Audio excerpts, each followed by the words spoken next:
Liz from Night Owl Crafts Australia, and this is Tosh, my able assistant.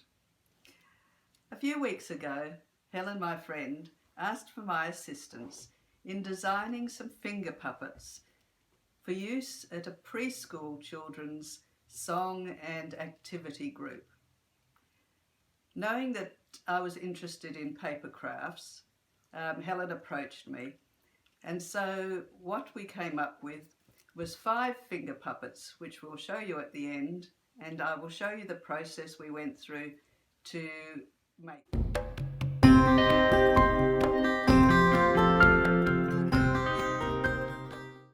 So having found some images of lollipops,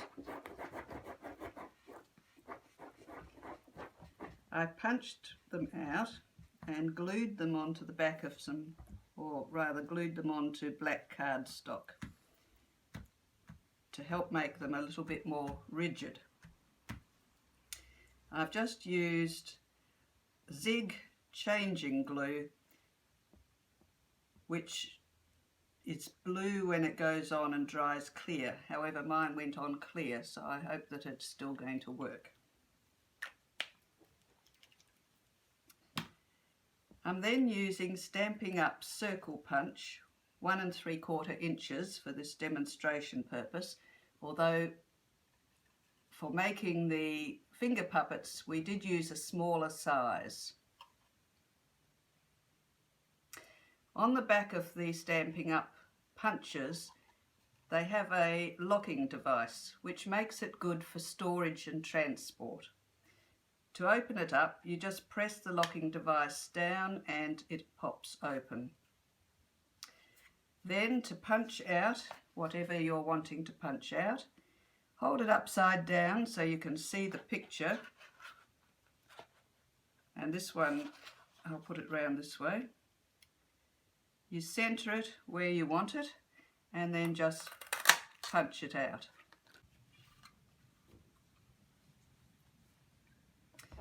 Right, hole punching the image out, centre it, and then just compress the punch and out it will pop.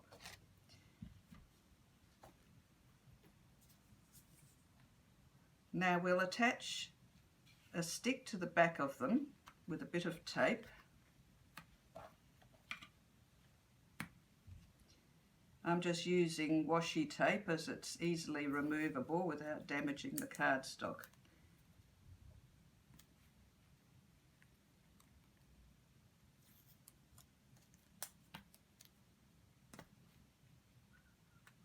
This stick enables us to hold the lollipop at a distance so that when we apply the heat we don't burn our fingers.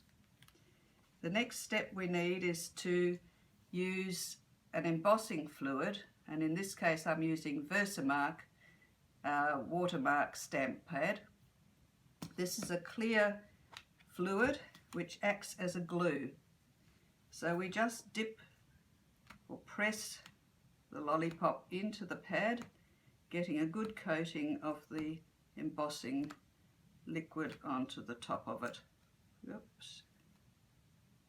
And then while it's still moist, we dip it into or sprinkle embossing powder over the top. And in this case I'm using UT embossing enamel. So it's ultra thick embossing enamel, as this gives a good thick coverage. We'll repeat it on the next one. So again, just pressing, getting a good coating of the sticky embossing liquid onto the lollipop image, and then sprinkling the powder over the top.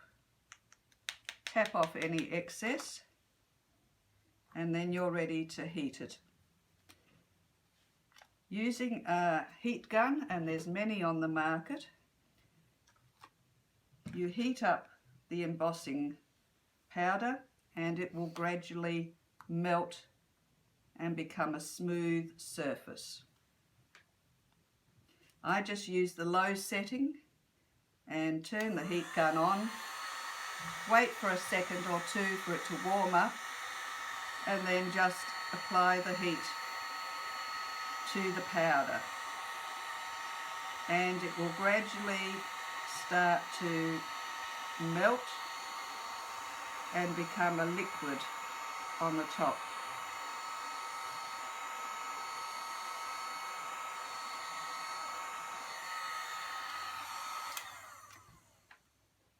Now, if you're very quick, you can dip it back into the powder while it's still hot and molten and get another layer of the powder on top to give you an extra thick surface.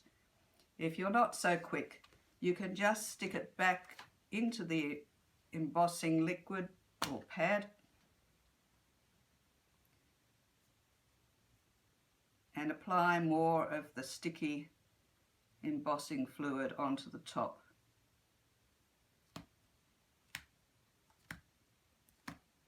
It's good to do this a couple of times at least, 2 or 3 times, to get a good smooth and shiny surface.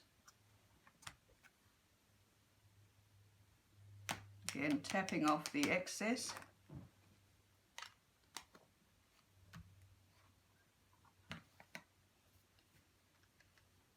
And heating it up again.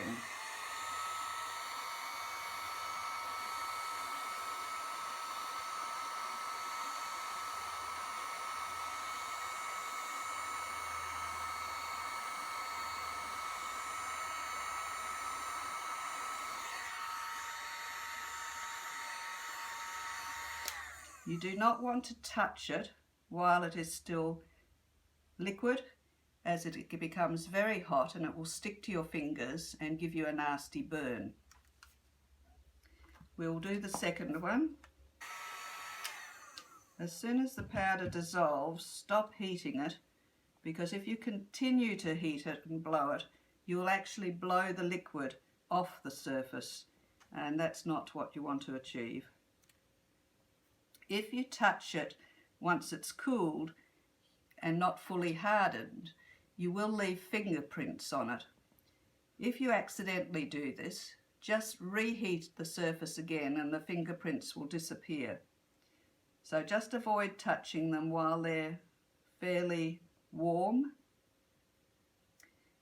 You can just hold them at the outside or at the edge and take them off the sticks.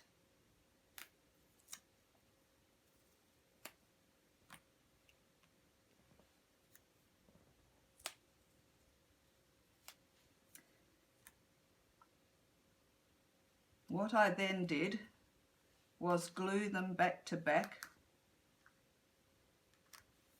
So I'll apply more glue.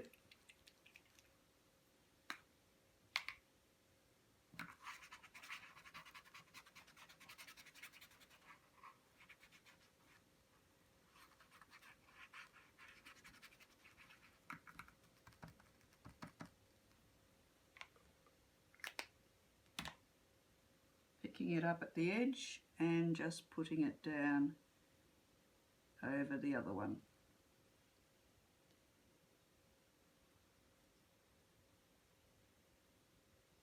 You'll need to hold them together just until they adhere.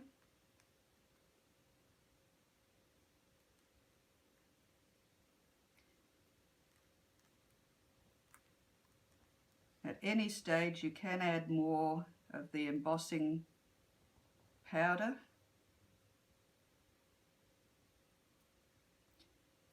But it does give you a nice shiny surface for your lollipop, making it more realistic.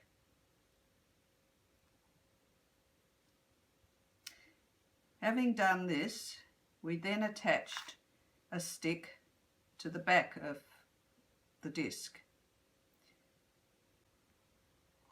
This is the size of the lollipops that we made and attached the sticks to the back of. We then put Velcro around the base so that you could attach it to your fingers as a finger puppet. 5 one for each finger. I'm afraid my able assistant has taken time out and is now sleeping soundly, making occasional snoring noises.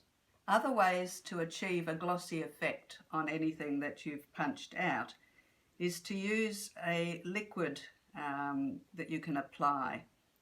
Ranger produce glossy accents, and Mod Podge has Dimensional Magic. You can use these instead of the embossing sticky pad and embossing powder, and instead just apply a coating of this to the paper, and it will give you a glossy finish as well. The only disadvantage with this is if you're impatient, as this will take a good few hours to dry, whereas the embossing powder is fairly instant. You can see the link at the bottom of this page, which will take you to nightowlcraftsau.com, and which we will be loading more videos on projects that you can do at home. Thank you. 5 sticky lollipops fixed on sticks. 5 sticky lollipops to lick, lick, lick. 4 sticky lollipops fixed on sticks. 4 sticky lollipops to lick, lick, lick. 3 sticky lollipops fixed on sticks.